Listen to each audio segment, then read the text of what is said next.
You said in your complaint that we needed to replace everything again with a proper unit that included a heat pump.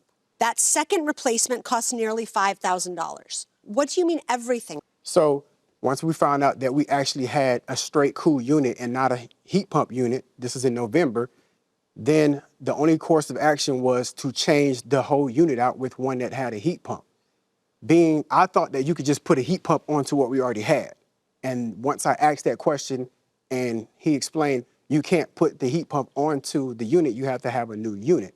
Well, that began the issue of, well, we paid you to put what's comparable to what we had, which works with our system, but you put a straight cool on. So then why did you order a heat pump system? Are you saying it's this one that you spent $2,700 on? Yes, that's for the unit, and then the install was $2,200, so that's where the 50. So this heat pump system is actually an entirely new system, whole new unit outside and in the attic.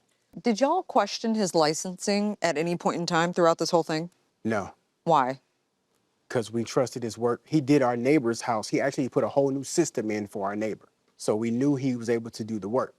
And after going through one tech, two techs, nobody questioned whether he was licensed or not, or even had the conversation? The first tech did. He said, this work looks like an amateur. He said, is the guy even licensed? I said, I believe so. And you never thought to follow up? I never followed up after that. Yeah, I never did. Okay. What was the cost of the unit you put in for him? I was able to get the unit for $1,140, I believe. And I got the evaporator for about $500 and something. And of course, we had to buy the new line set. I think that was about $300. And so other things like tape and so on to get the work done. All right, so they ended up buying a second unit. Mm-hmm. And you think that was just unnecessary? Yeah, I think it was unnecessary. Can you take a look at their Exhibit A, please? Do you see the photograph? Was that their original unit? No, ma'am. What original unit did they have? This unit here, this is a new looking something. This is a new looking something here. This is not the unit that's this kind of brownish looking color unit they had in the attic. Your Honor, that's incorrect. That's the unit that he worked on, and then also.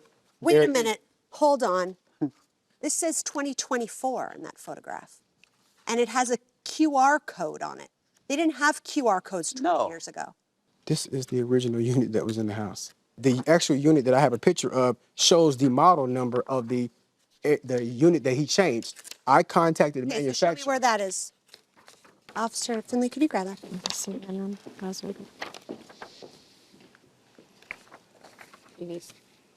Oh, yeah.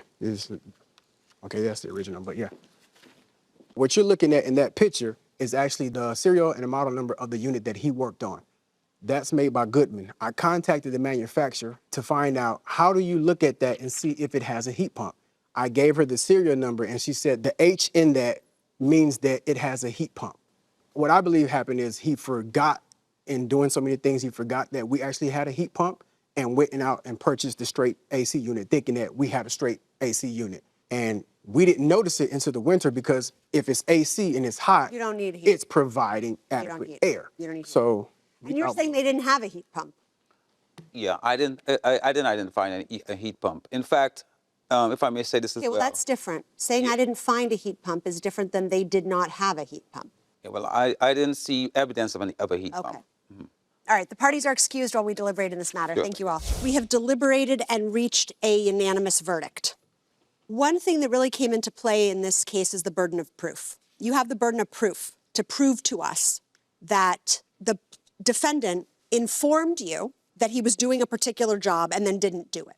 And based on our review of the evidence and considering both of your testimony, we believe that you knew what you were getting. You were getting a school counselor who has expertise in a lot of issues around the house, but who is not a licensed anything. And you are not automatically entitled to a refund under Georgia law simply because he was unlicensed in the absence of proof that the work he did was deficient.